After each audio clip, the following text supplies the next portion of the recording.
Você já se acomodou? Está pronto aquele vídeo, Luciano? Eu só queria que você assistisse 2 minutinhos um vídeo, para que depois a gente compartilhasse a palavra de Deus. Desliga a luz lateral, vamos lá? Preste atenção nesse vídeo, se ele estiver pronto aí. Só cuida o áudio para mim, tá? Aqui tem áudio. Preste atenção, por favor. A história dos moravianos. A história dos moravianos antecede a reforma de 1500 de Martinho Lutero. Os moravianos foram os primeiros protestantes a colocar em prática a ideia de que a evangelização dos perdidos é dever de toda a igreja, e não somente de uma sociedade ou de alguns indivíduos. No levante das guerras dos anos 1600, a Boêmia e Morávia, antiga República Tcheca, foram dominadas por um rei católico romano, o qual desencadeou uma terrível perseguição contra os moravianos. 15 de seus líderes foram decapitados, os membros da igreja foram mandados para os calabouços e para as minas para trabalhos forçados. As escolas deles foram fechadas. Bíblias, inários, catecismos e escritos históricos foram totalmente queimados. Foram todos espalhados. De fato, 16.000 famílias repentinamente se tornaram refugiadas. Por quase 100 anos, procuravam fugir da perseguição. Por causa disso, formaram uma poderosa rede de cristãos clandestinos, através de pequenas células. Anos mais tarde, em 1722, um pequeno grupo desses refugiados estava à procura de algum lugar onde pudesse se sentir seguro.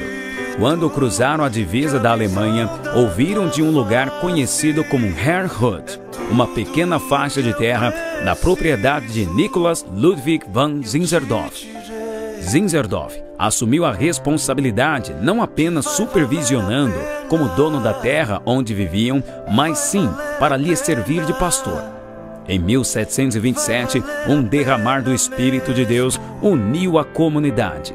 Quando o avivamento espiritual ocorreu em 1727, começaram uma vigília de virada de relógio, 24 horas por dia, 7 dias por semana, 365 dias por ano. O livro devocional conhecido como Lemas Diários, que ainda tem sido publicado pela Igreja Moraviana, era o devocional mais amplamente usado entre os cristãos europeus. O ministério moraviano era fortemente regado por oração. Tiveram uma vigília de oração que durou um tempo de 100 anos, literalmente.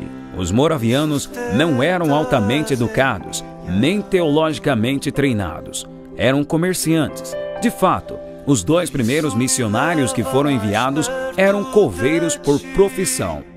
2 jovens moravianos, de cerca de 20 anos de idade, ouviram sobre uma ilha no leste da Índia, onde 3.000 africanos trabalhavam como escravos e cujo dono era um britânico agricultor e ateu. Esses jovens fizeram contato com o dono da ilha e perguntaram se poderiam ir para lá como missionários. A resposta do dono foi imediata. Nenhum pregador e nenhum clérigo chegaria a essa ilha para falar sobre essa coisa sem sentido. O homem disse que aceitaria, mas não pagaria nem mesmo o transporte deles. Então, os jovens usaram o valor de sua própria venda para custear sua viagem. No dia da partida para a ilha, as famílias estavam reunidas no porto para se despedirem dos jovens. Houve orações, choros e abraços. Amigos e familiares puderam dar o último adeus para seus irmãos. E algumas pessoas falaram: "Por que vocês estão fazendo isso? Vocês nunca mais irão ver seus familiares e amigos e vão ser escravos para o resto de suas vidas."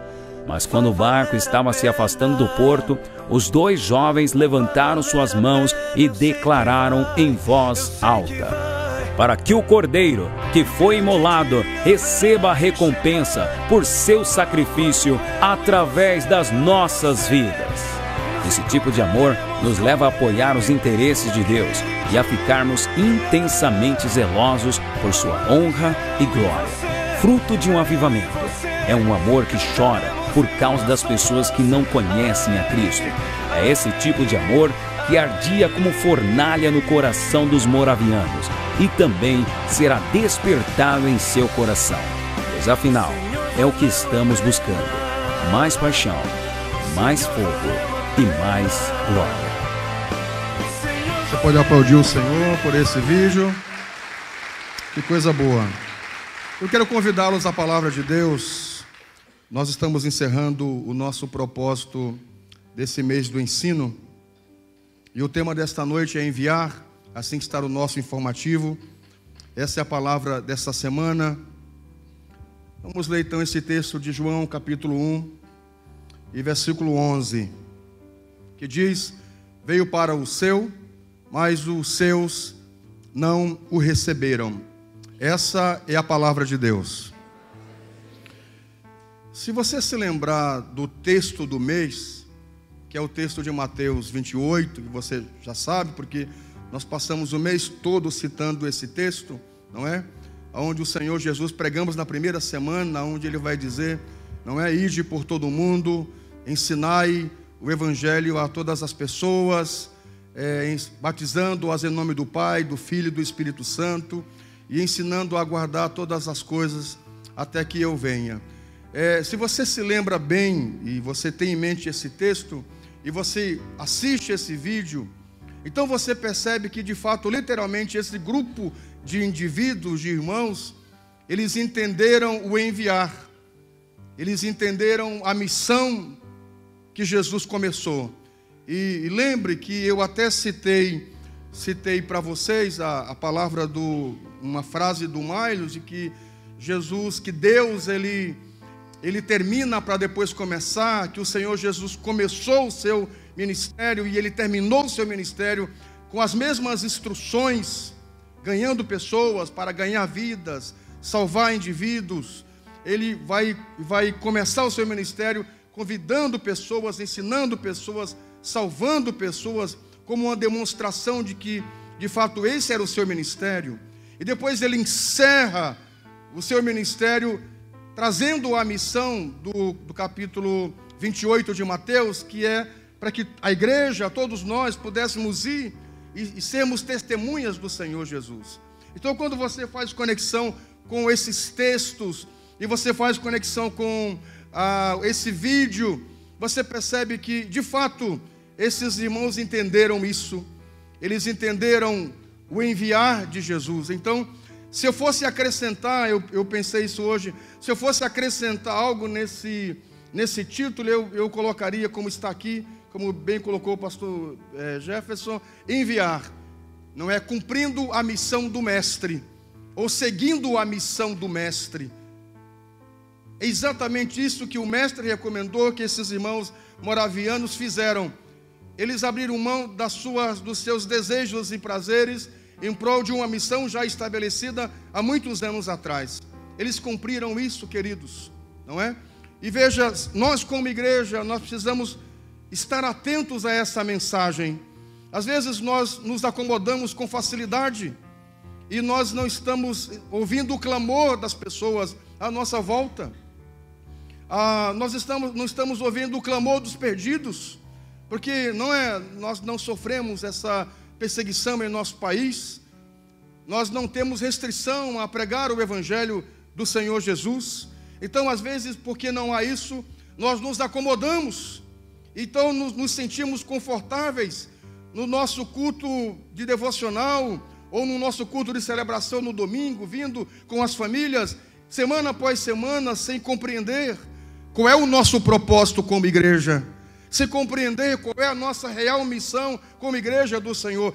De vez em quando, a gente escuta uma palavra, poxa, é verdade, eu preciso ser uma testemunha, eu preciso pregar a palavra de Deus, mas já tem muito pregador, o Brasil já está praticamente alcançado, o Brasil é um país cristão, mas na verdade, queridos, mesmo sendo um país cristão, esse país não se converteu de verdade. Não existe a palavra genuína que liberta o indivíduo. Não quer dizer que se alguém carrega uma Bíblia, conhece o Deus da Bíblia e serve o Deus da Bíblia. Então, na verdade, nós como igreja precisamos atentar ao chamado e permitir por Deus sermos enviados para fazer diferença aonde quer que estejamos. Você pode aplaudir o Senhor? Por favor, faça com alegria. Eu primeiramente quero vos pedir, a começar por mim, de nós sairmos da nossa condição de conforto. É isso que eu queria suscitar no coração dos senhores e das senhoras nesta noite. Nós saímos dessa posição de conforto. Eu estou indo, eu estou bem, não é? Estou servindo a Deus e isso está ótimo. Mas se nós fazermos uma análise da nossa vida como cristão, quantas pessoas reconhecidamente, nesse ano, estamos a quase metade do ano, nós trouxemos à igreja, nós lançamos uma semente de salvação. Quantas curtidas nós já demos em vídeos, em outras coisas, em tanta tolice. Quanta semente de salvação a gente já lançou durante esse, vamos dizer, primeiro semestre. Quantas pessoas nós trouxemos até o batismo, e elas estão aí caminhando na sua fé. O que nós estamos fazendo como servo de Deus? Quantas pessoas você conhece, eu à nossa volta, totalmente perdido, totalmente descrente e desconhecendo a salvação de Cristo, e nós sabendo da salvação, e nós tendo experimentado essa salvação, o que nós estamos fazendo? Então eu queria, no primeiro momento, nós pensarmos nisso, que já houve em muitos momentos, como esses irmãos, que eles despertaram, eles entenderam que não bastava ficar apenas ali orando, celebrando, na sua comunidade, no seu povo, eles precisavam fazer algo mais. Há muita gente fora dessas quatro paredes que precisam ser salvas, ser libertas, serem transformadas, serem restauradas. E nós temos a missão para isso, nós temos os predicados para fazer. Por favor, o próximo texto. É um texto que está no seu informativo, o texto de Atos capítulo 1, versículo 8, que diz: mas receberão poder quando o Espírito Santo descer sobre vocês, e serão minhas testemunhas em Jerusalém, toda a Judeia, Samaria e até os confins da terra. Veja, queridos, essas palavras são de Jesus. Antes dele ser assunto aos céus, sim, ele estava reunido com os seus discípulos, e essas são palavras dele, ele dizendo: eu quero que vocês sejam as minhas testemunhas. E se vocês precisam de mecanismos, dos meios para serem minhas testemunhas, vocês terão. Todos nós que aceitamos a Jesus, poderemos ter tranquilamente os mecanismos, os meios, os recursos para sermos testemunhas do Senhor. Quem sabe você pode pensar: pastor, eu tenho receio, eu tenho vergonha, eu sou uma pessoa tímida, eu não sei... não gosto nem do convívio social de pessoas, eu não sou muito reservado, eu não gosto de falar em público, olha, individualmente também. Como é que eu vou lançar a semente de salvação? O que eu preciso fazer para ser uma testemunha de Jesus? É isso aqui. É só você receber o Espírito de Deus. E nós podemos receber o Espírito de Deus, mas vocês receberão poder ao descer sobre vós o Espírito Santo. Olhe, às vezes nós, igreja do Senhor, nós confundimos: para que eu recebo poder? Para que Jesus me batiza com o Espírito Santo?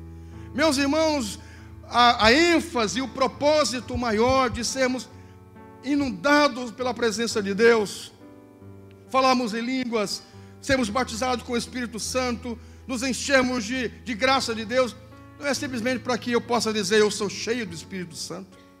Ah, eu tenho o Espírito Santo, você não tem. Ah, eu falo em línguas e você não. Olha só como eu fico no mistério, como eu rodo, como eu canto, como eu pulo nas paredes, como eu vou na igreja. Isso não tem propósito algum, querido, se o objetivo não for alcançado, que é ser testemunha de Jesus. Na verdade, eu conheço muitas pessoas que na sua essência, elas são extremamente tímidas, mas quando são tomadas pelo Espírito Santo, elas têm a palavra de Deus revelada como uma semente de fogo, falada ao coração do ouvinte.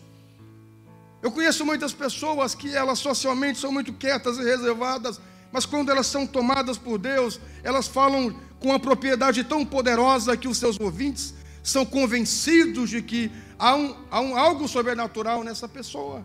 Então, na verdade, nós somos cheios do Espírito Santo com um propósito primeiro, principal: sermos testemunhas do Senhor Jesus. Esse é o propósito. Nesta noite, nós vamos orar a Deus. Nós vamos ter um tempo de oração com vocês. Nós vamos orar ao Senhor nesta noite. E vamos pedir para que o Espírito Santo enche esta igreja com o poder dos céus. Com o poder dos céus. Com o poder do Espírito de Deus. E gostaria que você, ao terminar esse culto, saísse tão inundado dessa graça, para quando você estiver diante de pessoas oprimidas, sobrecarregadas, perdidas, você ter a palavra que vai libertar essas pessoas, a palavra que vai salvar essas pessoas. Você vai dizer: um dia eu fui perdido, um dia eu fui destruído, um dia eu andei pelo vale da sombra da morte, um dia eu pensei no suicídio, um dia eu quis sair de casa, um dia eu quis me matar, um dia eu estava desiludido, até que Jesus me achou, até que Jesus me encontrou, até que Jesus me abraçou. Ele quer abraçar você também. Na verdade, nós somos cheios do Espírito de Deus para sermos testemunhas do Senhor. Meus irmãos, foi por isso que a igreja primitiva, em menos de 20 anos, quase todo mundo conhecido, tenho dito isso há 14 anos aqui no Templo das Nações, de que a igreja primitiva, 20 anos depois de estabelecida, aqui em Atos capítulo 2, é quando vai descer o Espírito Santo, que Pedro vai pregar, e 3.000 pessoas aceitam a Jesus e já se batizam. Menos de 20 anos depois, quase todo mundo conhecido já tinha sido alcançado pelo Evangelho, porque todos eles entenderam que foram cheios do Espírito Santo para pregar a Jesus, para anunciar o Cristo. Você imagine, eu disse esses dias, imagine vocês, nós aqui com 100 células, 1.600 pessoas nas nossas células. Você imagine esses 1.600 pessoas, cada um dirigindo uma célula, seriam 1.600 células, no mínimo 10 pessoas por células. Quantas pessoas teríamos? 16.000 pessoas, com facilidade. O nosso alvo é 10% da cidade, 30.000 pessoas. Nós teríamos mais da metade do nosso alvo. Pessoas atraem pessoas. Como um abismo atrai um outro abismo, luz atrai luz, trevas atrai trevas, pessoas atraem pessoas. Então vejam vocês, com facilidade, nós já teríamos 16.000 pessoas sendo alcançadas nesta cidade. Não com muita dificuldade poderíamos mudar o rumo, inclusive político, desta cidade. O diabo sabe por que milita contra a igreja.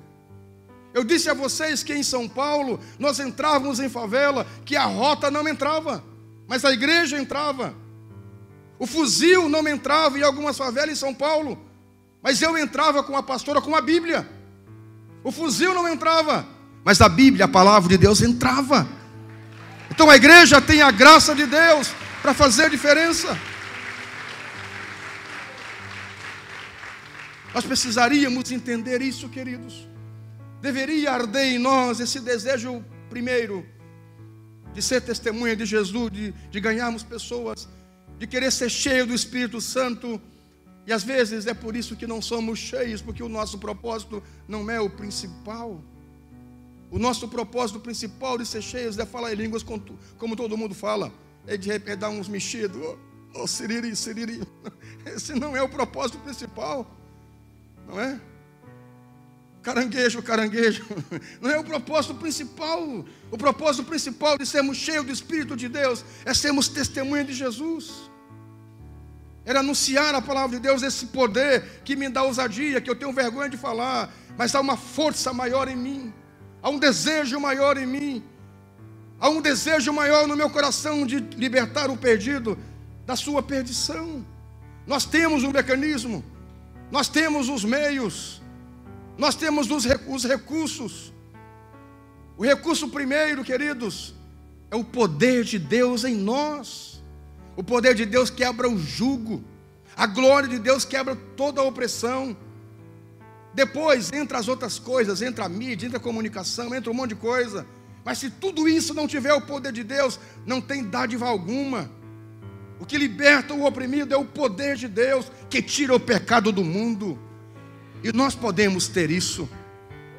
Fique à vontade para aplaudir a Jesus, porque Ele merece.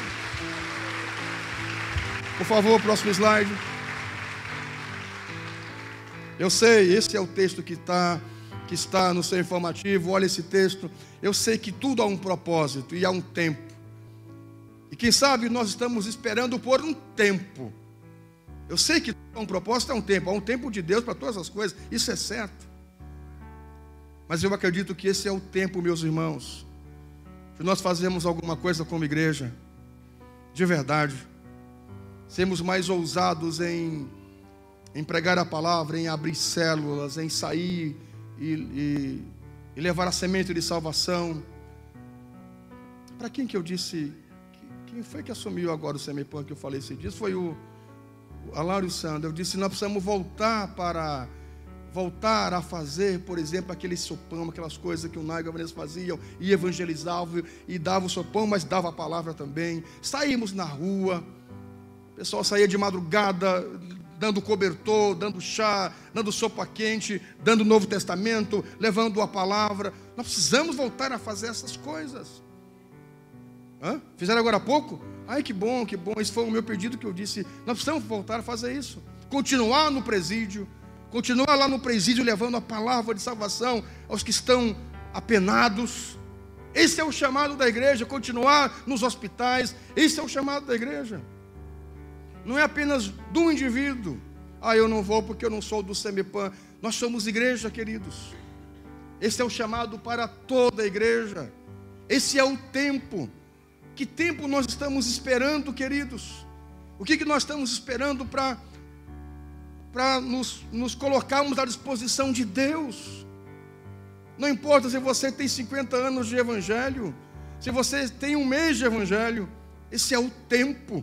Esse é o tempo que Deus está preparando e tem preparado, está posto, para que eu e você possamos ser testemunhas do Senhor Jesus. Fique à vontade para aplaudir Jesus. Ele merece todo o louvor.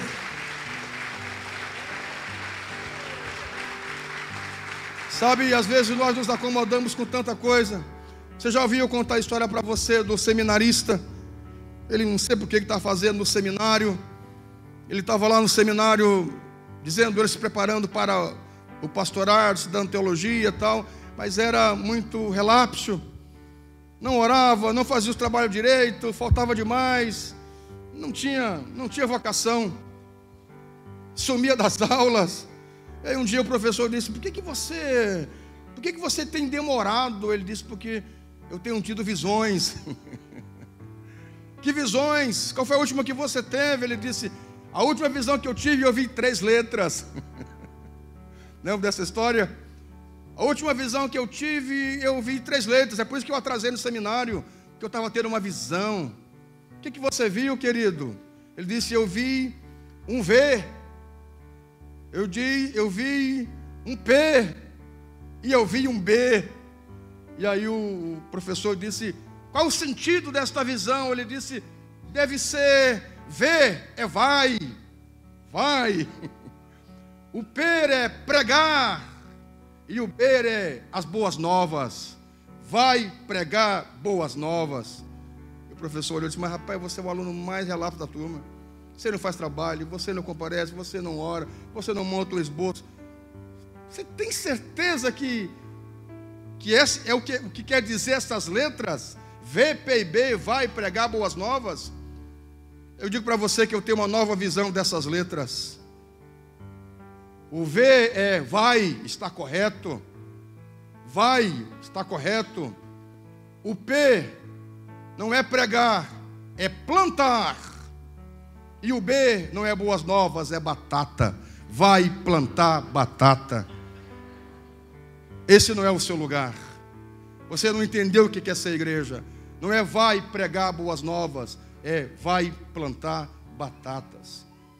Meus irmãos, nós estamos às vezes nesse afã de ter visões, de ver coisas, E as pessoas estão perdidas na nossa volta e nós não estamos sendo igreja. Por que alguém está num seminário à toa, perdendo tempo, brincando? Meu Deus do céu, não entendeu o chamado, não compreendeu isso.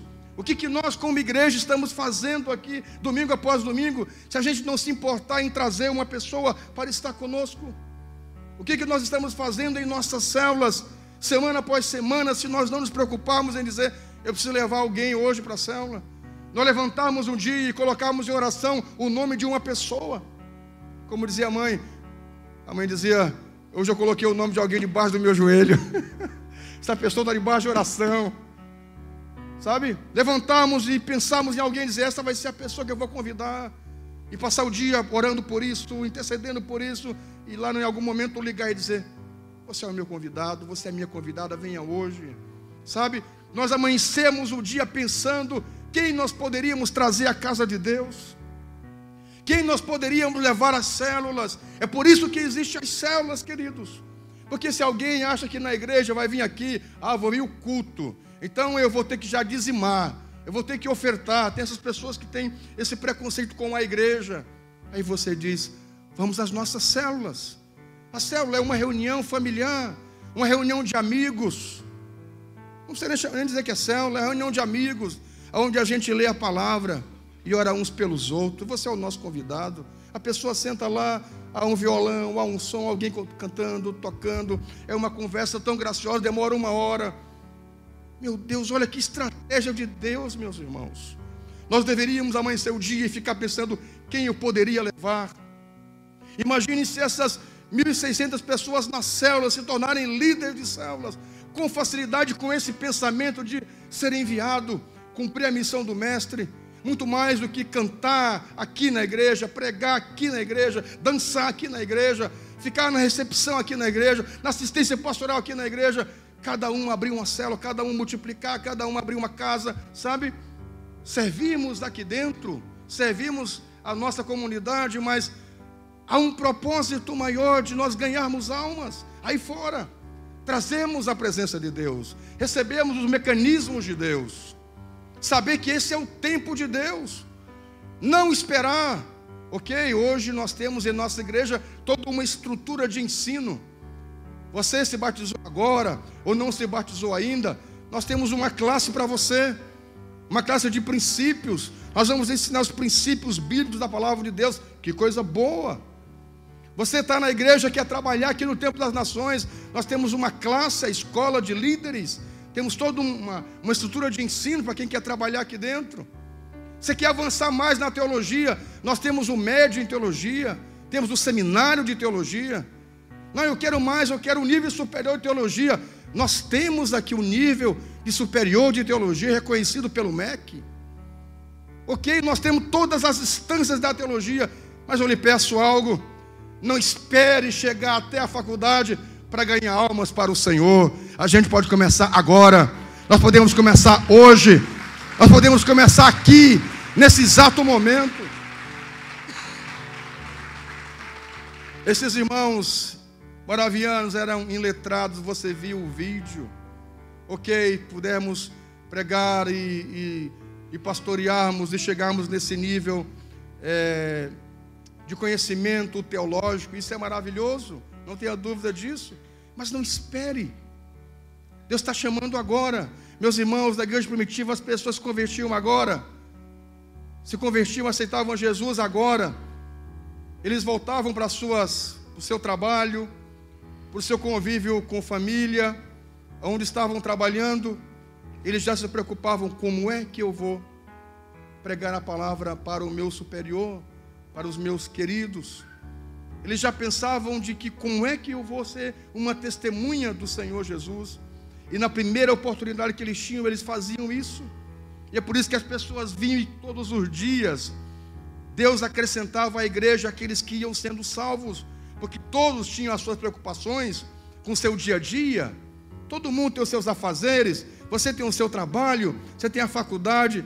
Mas a gente não para em função do perdido, querido.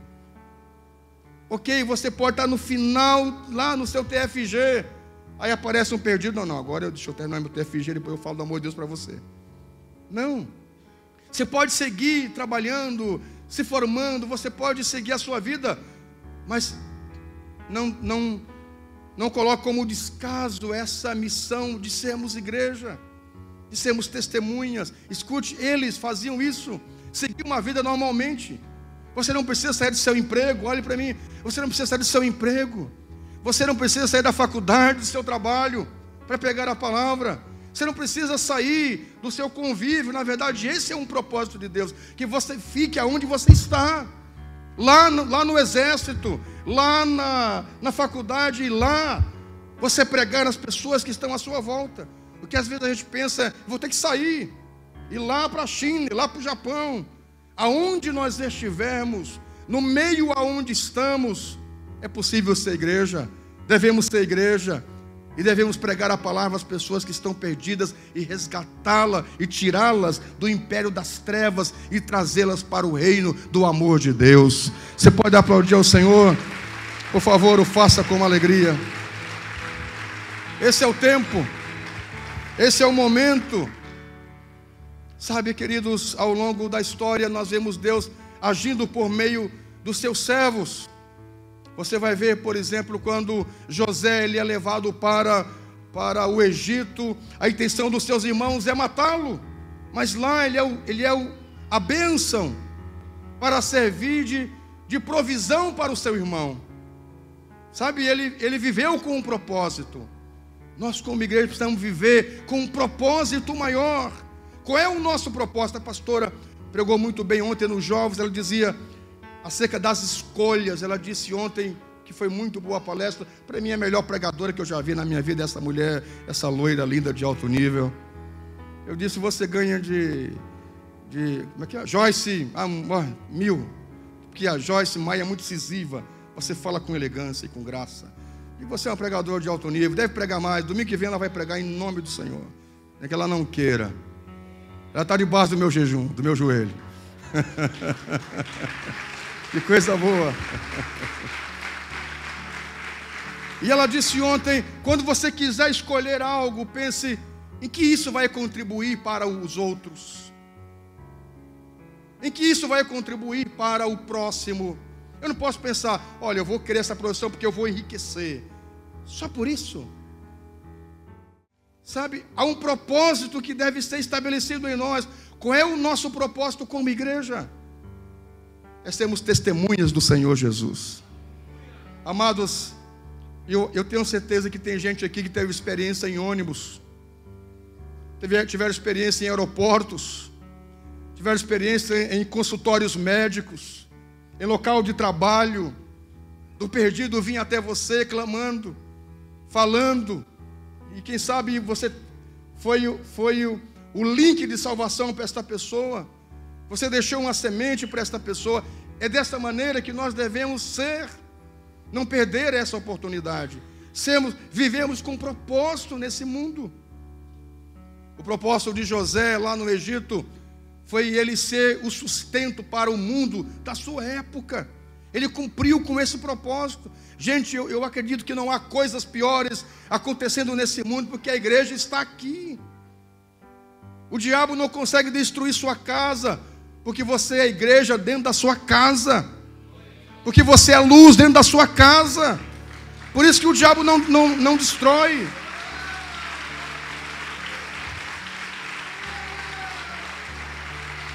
Eu quero convidá-los a viver com um propósito. José foi enviado para ser o provedor para o seu povo.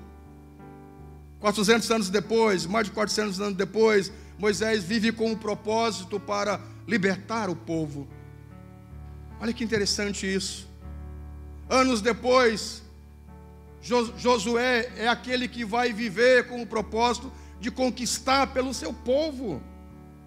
Então veja cada servo de Deus vivendo, cumprindo a sua missão. Minha gente, se nós como igreja não cumprimos a nossa missão, nós não seremos igreja, nós não viveremos com propósito.